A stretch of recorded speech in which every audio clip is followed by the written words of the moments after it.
출애굽기 2장입니다. 드디어 그 유명한 이스라엘 민족의 영웅 모세가 등장합니다. 모세, 출애굽 시대 이스라엘 민족의 지도자입니다. 출애굽기 2장은 하나님의 종, 때로는 사사의 역할을, 또 때로는 선지자의 역할을 감당해서 광야 40년의 이스라엘을 이끌었던 지도자 모세의 출생과 그의 자라남에 대해서 출애굽기 2장은 우리에게 보여주고 있습니다. 먼저 우리가 짚고 넘어가야 될 것을 기억해야 될 것은 모세를 준비하시고 그로 하여금 이스라엘을 이끌게 하셨던 하나님은 이후로도 때마다 일마다 하나님의 사람을 준비하시는 하나님이라는 사실을 우리가 기억할 필요가 있습니다. 이스라엘을 이끌기 위해서 모세라는 아이를 준비하셨던 하나님, 그 하나님은 때마다 일마다 하나님의 일을 위해서 사람을 준비하신다는 거죠. 그리고 그를 통해서 하나님은 변함없이 끊임없이 하나님의 택한 백성을 위해서 일하고 계시는, 지금도 여전히 일하고 계시는 하나님이라는 사실을 우리가 기억할 필요가 있습니다. 우리는 오늘 이 본문을 통해서도 하나님은 택하신 백성을 위해서 일하시는 하나님이라는 사실을, 그리고 그 하나님의 정말 성실하신 모습을 우리가 보게 될 겁니다. 무엇보다 오늘 우리는 그 하나님이 이스라엘 하나님이실 뿐만 아니라 저와 여러분의 하나님이시라는 사실, 그리고 그 하나님이 저와 여러분을 위해서 여전히 일하고 계시는 하나님이라는 사실을 다시금 마음에 새길 필요가 있습니다. 오늘도 말씀을 통해서 이런 깨달음을 주시는 성령 하나님의 은혜가 있기를, 우리 모두에게 그런 은혜가 있기를 간절히 소원합니다. 자, 1절입니다. 같이 읽죠. 시작. 레위 가족 중 한 사람이 가서 레위 여자에게 장가들어. 레위 가족 중 한 사람이 등장합니다. 오늘 본문에는 이들이 누구인지 구체적인 소개를 하고 있지 않지만 출애굽기 6장은 이 사람이 레위 집하고 고핫 자손의 사람인 아므람이라는 사실을 우리에게 알려줍니다. 그리고 그의 아내가 누군지도, 그의 아내가 요게벳이라는 사실도 우리에게 알려줍니다. 6장 20절 보십시오. 같이 읽죠. 시작. 아므람은 그들의 아버지의 누이 요게벳을 아내로 맞이하였고 그는 아론과 모세를 낳았으며 아므람의 나이는 137세였으며 라고. 모세의 아버지가 누군지, 그의 어머니가 누군지 들려줍니다. 후에 가서 그것이 밝혀지죠. 그런데 오늘 본문, 정작 모세의 출생을 기록하는 오늘 본문에서는 이 모세의 아버지, 엄마, 모세의 부모의 이름을 알려주지 않습니다. 이유가 있습니다. 왜냐하면 그리 특별하지 않은 너무도 평범한 유대인 가정이었기 때문에 그렇습니다. 그 가정에 아이가 태어나는 것, 그리 큰 별다른 일이 아니었던 겁니다. 아무도 주목하지 않는 너무도 평범한 보통의 히브리 가정의 일상적인 출생이었던 겁니다.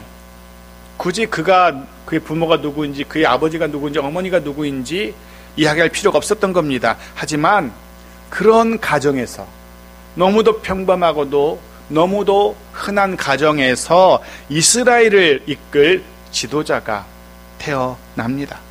너무도 평범한 유대인의 가정에서 이스라엘을 이끌 민족의 지도자, 하나님의 사람이 태어난 겁니다. 그래서 그런 소망을, 우리도 그런 소망을 품어 봅니다. 저와 여러분의 가정에서, 정말 평범한 저와 여러분의 가정에서 하나님의 사람이 자라나기를 소망해 봅니다. 우리의 자녀들이 하나님의 사람으로 시대를 이끌 영적 지도자로 자라나기를, 그런 소망을 우리도 품게 되는 겁니다. 그런 소망을 품고 우리 자녀들을 위해서 기도하는 그런 부모 세대이어야 될 겁니다. 2절입니다. 같이 읽죠. 시작. 그 여자가 임신하여 아들을 낳으니 그가 잘생긴 것을 보고 석 달 동안 그를 숨겼으나 요게벳이 아들을 낳습니다. 지금도 그렇지만 아들을 낳는다는 것, 아이를 낳는다는 것 정말 기뻐하고 축하해야 할 경사입니다. 요즘은 어느 기업에서는 아이를 낳으면 1억씩 출산 장려금도 주어서 화제가 되기도 했었죠. 네, 분명 기쁘고 즐거운 행복한 일입니다. 모두가 축하해 주어야 될 그런 일입니다. 그런데 이 가정에 그런 기쁨보다는 슬픔이, 행복함보다는 안타까움이, 안쓰러움이 밀려옵니다. 그나마 딸이었으면 그래도 나름 기쁘고 행복했을 텐데 아들이 태어났습니다. 기뻐할 수 없습니다. 행복해할 수 없습니다. 이유가 무엇입니까? 지난주 말씀 기억하실 겁니다. 아들이 태어나거든 그를 나일강에 던지라. 아무도 거역할 수 없는 유대 민족에게 내려진 애굽 왕 바로의 명령이었습니다. 결국 태어난 아들은 나일강에 던져지게 될 겁니다. 그의 출생을 기뻐할 수 없는 이유입니다. 태어나자마자 나일강에 빠져서 죽게 될 그런 운명이었던 겁니다. 그런데 하지만 이 아이의 부모는 태어난 이 아기를 나일강에 던지지 않기로, 거꾸로 숨겨서 키우기로 작정합니다. 분명 이 역시 지난주 보았던 산파들의 선택처럼 바로가 아니라 하나님 편에 서기로 한 산파들의 선택이 목숨을 걸어야 했던 선택이었던 것처럼 이 아이를 나일강에 던지지 않고 숨기기로 한 이 선택 역시 목숨을 걸어야 되는 무모한 선택입니다. 생각해 보십시오. 다른 곳도 아니라 애굽에서 다른 사람도 아닌 애굽 왕의 바로의 명령을 정면으로 어기고 아이를 키운다는 것, 이건 불가능한 일입니다. 흥미로운 것은 성경을 보십시오. 이 아이의 부모가 그런 결정을 내리게 된 이유, 성경이 뭐라고 기록합니까? 잘생긴 것을 보고. 사실 흔히 하는 말로 제 자식 못생겼다라고 생각하는 부모는 거의 없을 겁니다. 아무도 없을 겁니다. 자기 자식은 누구보다 예쁩니다. 믿기지 않으시겠지만 우리 아들 지훈이 어렸을 때 정말로 엄청나게 예뻤습니다. 진짜입니다. 거짓말합니다. 그래서 주변 사람들이 연예인 시켜도 될 정도라고, 눈도 부리부리하고 막 심지어 아랍 왕자라고 할 정도로 약간 이국적이며 잘생겼었습니다. 지금 상상이 안 되지만 특히 이 세상에 자기 자식이 안 예쁜 엄마는 없습니다. 아버지는 그렇게 생각할 수도 있어도 엄마는 자기 자식 안 예쁜 엄마 없습니다. 흔히 하는 말로 고슴도치도 제 자식은 예쁘다고 생각한다고. 근데 본문에 잘생겼다는 이 표현은 단지 얼굴이 잘생겼다는 의미에 그치는 그런 표현이 아닙니다. 그거는 기본이고, 히브리 원문은 토브라고 되어 있는 토브라는 이 단어는요, 이렇게도 번역됩니다. 창세기에서는 하나님이 보시기에 좋았더라, 이렇게도 번역됩니다. 하나님이 보시기에 좋았더라 해서 사도행전에는요 7장 20절에 이런 기록이 있습니다. 보십시오. 같이 읽죠. 시작. 그때 모세가 낳는데 하나님 보시기에 아름다운지라 그의 아버지의 집에서 석 달 동안 길리더니 하나님이 보시기에 아름다운지라. 한 곳 더 보죠. 히브리서 11장 23절입니다. 같이 읽죠. 시작. 믿음으로 모세가 낳았을 때에 그 부모가 아름다운 아이임을 보고 석 달 동안 숨겨 왕의 명령을 무서워하지 아니하였으며. 보십시오. 성경은 이 아이가 하나님이 보시기에 아름다운 아이라고 기록하고 모세의 부모에게는 그 믿음이 있었답니다. 어떤 믿음이요? 이 아이는 하나님이 보시기에 아름다운 아이라는 그 믿음이 있었다는 겁니다. 그냥 외모만 아름다운 것이 아니라 하나님이 보시기에 아름다운 아이라는 부모의 믿음이 있었던 겁니다. 하나님의 일을 위해서 선택한 아름답고 존귀한 아이라는 믿음이 부모에게 있었던 겁니다.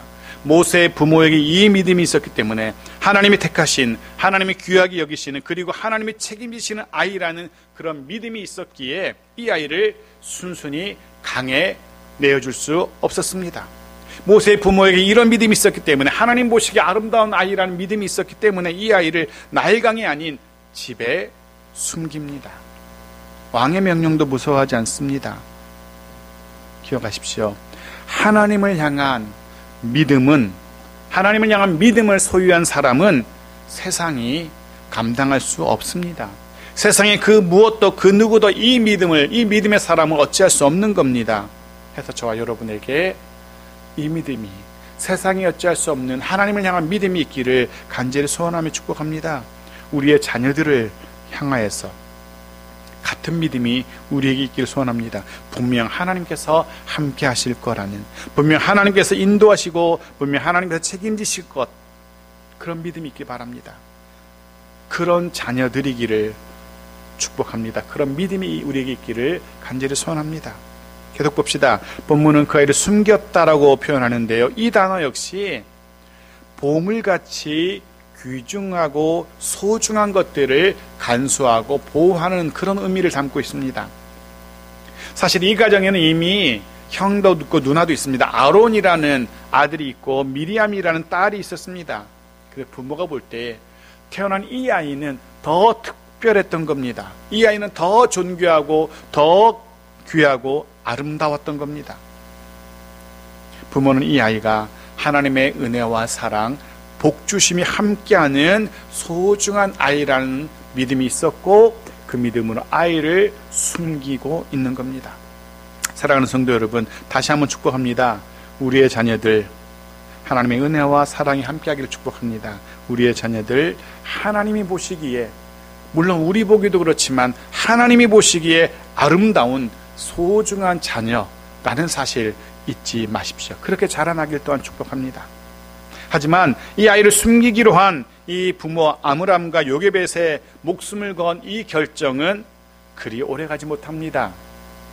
석 달이 지나면서 아이가 자라면서 아기의 울음소리가 문을 넘고 담을 넘게 된 겁니다. 더 이상 집안에서 이 아이를 숨길 수 없다는 사실을 부모가 깨닫게 됩니다. 또 다른 결단을 해야 될 시간입니다. 계속 이 아이를 보호하면서 해서 이 아이로 인해서 이 아이뿐 아니라 가족 모두가 목숨을 잃을 것인가, 아니면 이 아이를 나일강에 던질 것인가 선택을 해야 됩니다. 여러분이라면 어떤 선택하시겠습니까? 3절과 4절 말씀 보십시오. 같이 읽죠. 시작. 더 숨길 수 없게 되매 그를 위하여 갈대 상자를 가져다가 역청과 나무 진을 칠하고 아기를 거기 담아 나일강가 갈대 사이에 두고 그의 누이가 어떻게 되는지를 알려고 멀리 섰더니, 더 숨길 수 없게 되었고 말 그대로 절망적인 상황이 되었죠. 하지만 우리는 압니다. 우리는 그런 절망적인 상황 속에서도 우리는 확신합니다. 조금 전에 말씀드린 것처럼 그 어떤 일도, 그 어떤 사람도, 그 어떤 세력도 하나님이 보시기에 아름다운 하나님의 사람을, 하나님이 보시기에 소중한 하나님의 백성을 어찌할 수 없다는 것. 로마서 8장 38절 39절 읽고 넘어가죠. 같이 읽겠습니다. 시작. 내가 확신하노니 사망이나 생명이나 천사들이나 권세자들이나 현재일이나 장래일이나 능력이나 높음이나 깊음이나 다른 어떤 피조물이라도 우리를 우리 주 그리스도 예수 안에 있는 하나님의 사랑에서 끊을 수 없으리라. 아멘. 그 누구도 그 무엇도 우리를 어찌할 수 없습니다. 모세의 부모는 이 아이를 결국 나일강에 던지기로 결정하지만 이 부모는 이 아이를 위해서 갈대 상자를 하나 준비합니다. 그리고 물이 들어오지 않도록 역청과 나무진으로 갈대 상자를 꼼꼼하게 칠하고 아기를 그 갈대 상자 안에, 석 달 된 아기를 그 갈대 상자 안에 누이고, 그리고 그 갈대 상자를 나일강에 띄웁니다. 근데 결국 부모의 선택은 이것이었습니다. 나일강에, 이 죽음의 바다에 다른 집들처럼, 다른 아이들처럼 이 아이를 버리기로 결정한 겁니다. 아니, 버릴 수밖에 없죠. 버리지 않으면 그 아이도 죽을 것이고 그의 가족도 다 죽임을 당할 겁니다. 결국은 버릴 수밖에 없습니다. 그렇다고 무작정 무자비하게 그냥 그 아이를 홀로 나일강에 던져놓을 수는 없었습니다.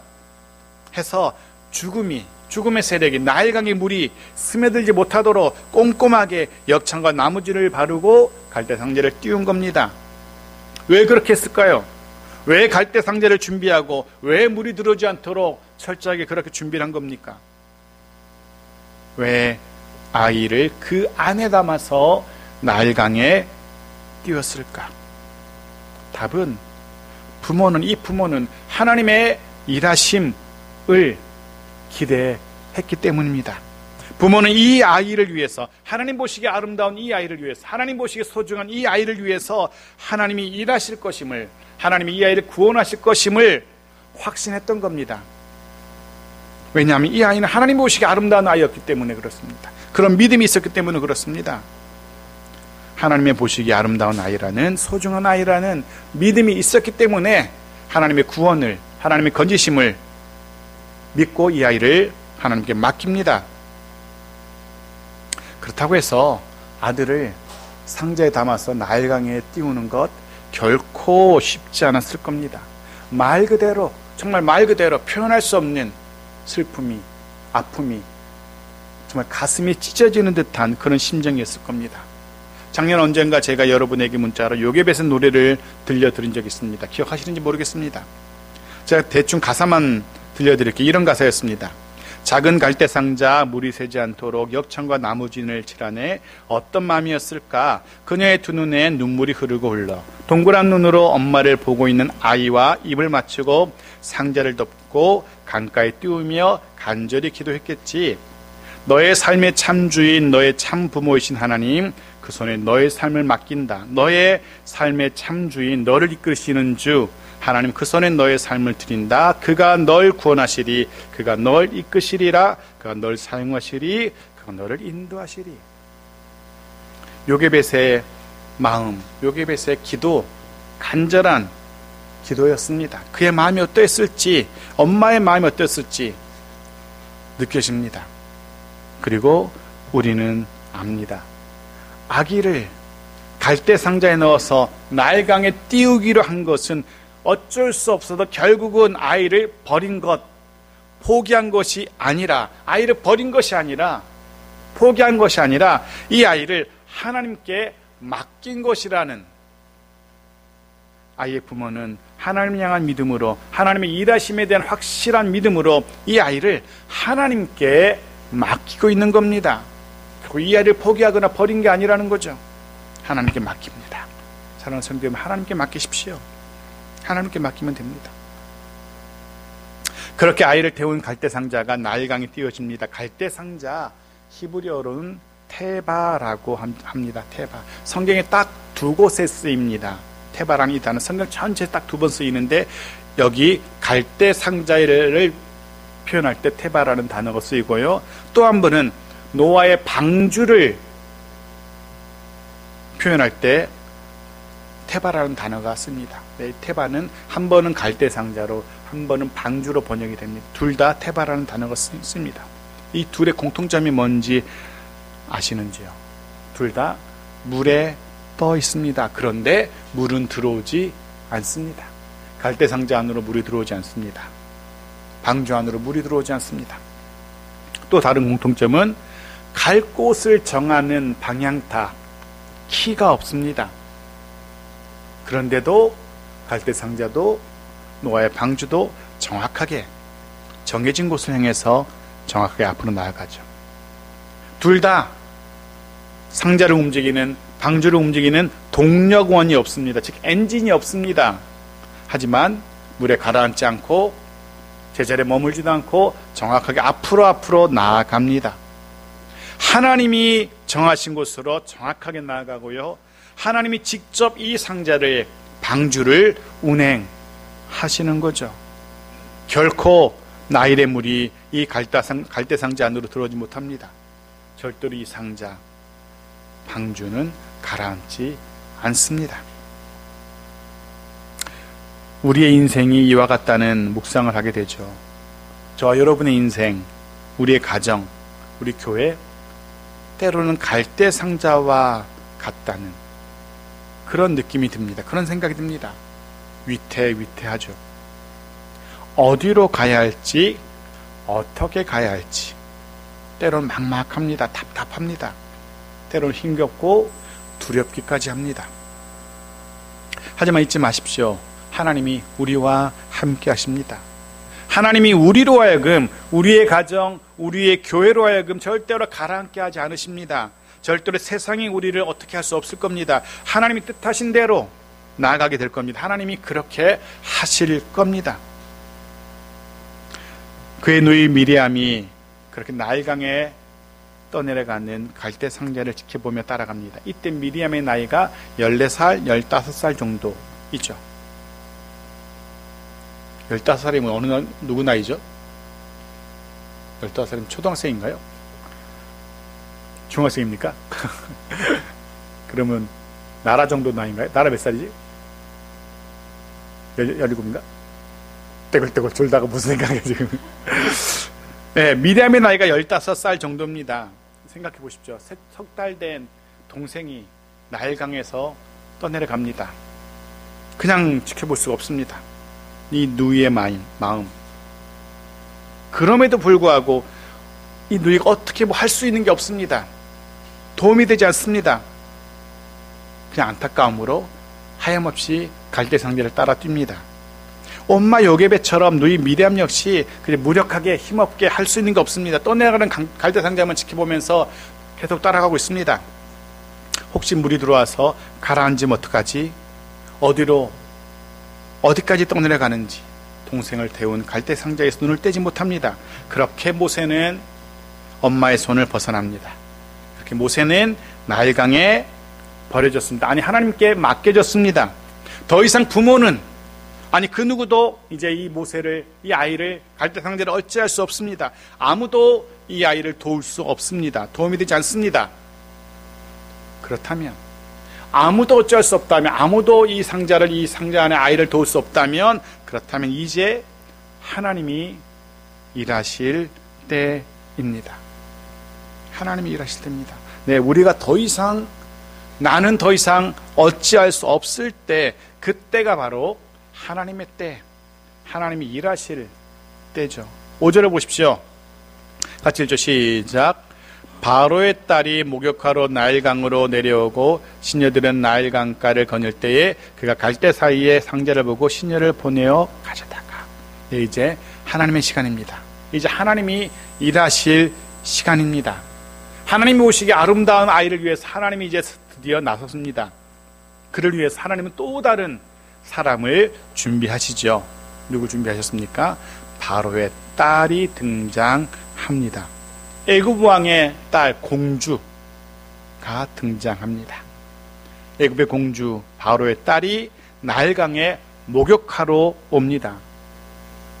목욕은 우리가 생각하는 그런 비누칠하고 쓰이는 그런 목욕이 아니고요, 신성하게 여겨지는 이 나일강에 몸을 담그는 그런 종교의식을 말합니다. 그런 종교의식을 위해서 나일강에 바로의 공주가 온 겁니다. 눈여겨보것은 바로의 딸이 모세를 태운 갈대 상자를 발견한다는 겁니다. 정말 기가 막힌 타이밍, 정말 기가 막힌 우연이 아니었죠. 정확하게 한치의 오차도 없이 일하시는 하나님의 절묘한 일하심이었습니다. 나일강을 따라서 흘러내려가는 작은 갈대 상자와 그 넓은 나일강에서 바로의 딸이 마주칠 확률, 정확한 확률 계산은 못하겠지만 아마도 제로일 겁니다. 생각해 보십시오. 그 넓은 나일강가에서 조그만 갈대 상자 하나와 바로의 공주가 하필 그 시간에 나와서 나일강에 몸을 담그는 그 시간이 마주칠 확률, 하나님은 그 어려운 일을 해내시는 겁니다. 아무도 상상할 수도 없는 그 일을 하나님께서 해내십니다. 우리 하나님은 그런 하나님이십니다. 우리 하나님의 일하심은 그렇게 절묘합니다. 그러기에 우리도 잊지 말아야 됩니다. 그 하나님의 일하심은 저 여러분을 위해서도 그렇게 일하실 겁니다. 단 한치의 오차도 없을 겁니다. 우리는 답답하고 우리는 왜 아직도 외치지만 가장 적당한 때 가장 적당한 방법을 하나님이 일하실 겁니다. 이 믿음 가지고 살 수 있는 저와 여러분들이 바랍니다. 이 믿음 가지고 그때 하나님의 일하심의 때를 기다려야 됩니다. 그리고 그 일하심의 때를 기다리면서 조금 더 힘을 내는, 조금 더 버텨내는 그런 우리들, 절대로 포기하거나 낙담하거나 절망하지 말아야 됩니다. 그 하나님의 일하심으로 하나님의 방향을 정하시고 하나님이 움직이신 이 테바 갈대 상자 안에 아기 모세와 바로의 공주가 만납니다. 하나님의 일하심이 이어집니다. 6절 보십시오. 같이 읽죠. 시작. 열고 그 아기를 보니 아기가 우는지라 그가 그를 불쌍히 여겨 이르되 이는 히브리 사람의 아기로다. 그가 그를 불쌍히 여겨 공주가 갈대상자한 아이를 불쌍히 여깁니다. 왜냐하면 그 아이가 울고 있었기 때문에. 사실 엄마와 떨어진 아기가 우는 것은 당연하죠. 엄마 품에 고이 잠들어야 될 아이가 떨어지는 것 당연히 아이는 울 겁니다. 그렇지만 그 아기를 보고 공주가 불쌍히 여기는 것, 그건 또 다른 문제입니다. 왜냐하면 생각해 보십시오. 왕의 명령으로, 나라의 정책으로 히브리인의 아이를 나일강에 버리도록 했습니다. 해서 아마도 지금뿐 아니라 여러 번 공주는 나일강에 버려진 아기들을 보았을 겁니다. 버려지면서 우는 아이, 버려져서 허우적거리는 아이, 그런 아이들을 숱하게 공주가 보아왔을 겁니다. 그리고 그렇게 나일강에 버려져서 시간이 지나 죽어서 떠다니는 아기 시체들, 공주는 여러 보았을 겁니다. 즉 공주에게는 그 나일강에 떠다니는 것, 아이들 시체들, 그것 일상의 일이었던 겁니다. 그냥 그렇구나, 또 다른 아이가 저렇게 떠내려가는구나 라고 생각할 수도 있습니다. 하지만 이번에는 달랐습니다. 이 공주의 마음속에 긍휼이, 어찌할 수 없는, 주체할 수 없는 긍휼이 넘쳐나는 겁니다. 하나님이 그 마음을 주신 거죠. 이 아이를 그냥 포기하지 않도록 하나님이 그 공주의 마음에 긍휼을 채우신 겁니다. 해서 이후로는 우리가 아는 것처럼 친엄마인 요게벳이 유모가 되어서 아들 모세를 양육하죠. 그것도 월급 받으면서. 모두가 그 모든 것이 정확한 한치 오차도 없는 하나님이 일하신 때문이었습니다. 그리고 마지막 10절입니다. 같이 읽죠. 시작. 그 아기가 자라매 바로의 딸에게로 데려가니 그가 그의 아들이 되니라. 그가 그의 이름을 모세라 하여 이르되 이는 내가 그를 물에서 건져내었음이라 하였더라. 나일강에 버려졌던, 그 죽음의 강에 던져졌던 갈대상자 안에 그 아기는 이제는 그렇게 애굽 공주의 아들이 됩니다. 말 그대로 애굽 왕자의 삶을 살게 됩니다. 이름도 물에서 건져진 사람이란 의미의 모세라고 지어집니다. 드디어 모세가 우리의 눈에 들어옵니다.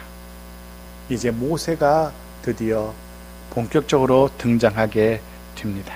자, 말씀을 정리합니다. 나의 삶이 어쩌면, 우리의 삶이 어쩌면 나일강에 띄어진 갈대상자와 같다는 그런 묵상을 해보게 됩니다. 우리의 가정이, 사랑하는 남편이, 아내가, 아이들이 어디로 가는지 모르는 정처 없는 모습의 삶처럼도 느껴집니다. 어떻게 갈 수 있을지 도무지 답을 찾을 수 없는 모습입니다. 위태로워 보이기도 하고요. 곧 이내 물에 가라앉아 버릴 듯 아슬아슬해 보이기도 합니다. 우리의 인생이, 우리의 가정이, 우리 일터가 위태로울 보일 때 있습니다. 그럼에도 불구하고 내가 도무지 어떻게 해야 할지를 답을 찾을 수 없습니다. 그럼에도 불구하고 어디로 가야 할지 도무지 길을 찾을 수 없을 때가 있습니다. 사랑하는 성도 여러분, 잊지 마십시오. 바로 그때가 하나님이 일하실 시간입니다. 그때 하나님께 맡겨야 할 때입니다. 여전히 내가 어떻게 해보려고 아둥바둥하면 일은 더 망가지고 더 어그러집니다. 하나님께 맡겨야 됩니다. 갈대상자를 정확하게 인도하신 하나님께서, 그 안에 든 모세를, 이 아이를 가장 완벽하게 보호하신 하나님께서 저와 여러분도 그렇게 인도하실 것이고 저와 여러분을 그렇게 보호하실 겁니다. 나일강에 떠 있었던 갈대상자와 같은 우리들의 삶입니다. 우리들의 자녀들, 우리 일터, 우리 교회가 그렇게 위태로워 보입니다. 그러하기에 하나님을 향한 믿음 가지고 그 하나님께 우리 모든 것들을 맡길 수 있기를 바랍니다. 우리의 가정, 우리 일터, 자녀 물론이고 하나님께 맡겨야 합니다. 하나님의 세밀하고도 정확한 인도하심, 보호하심, 그 안에서 참된 평안을 누리며 살아가는 우리들 모두이기를, 우리의 가정 그리고 우리의 자녀들 이기를 주의 이름으로 축복합니다. 아멘.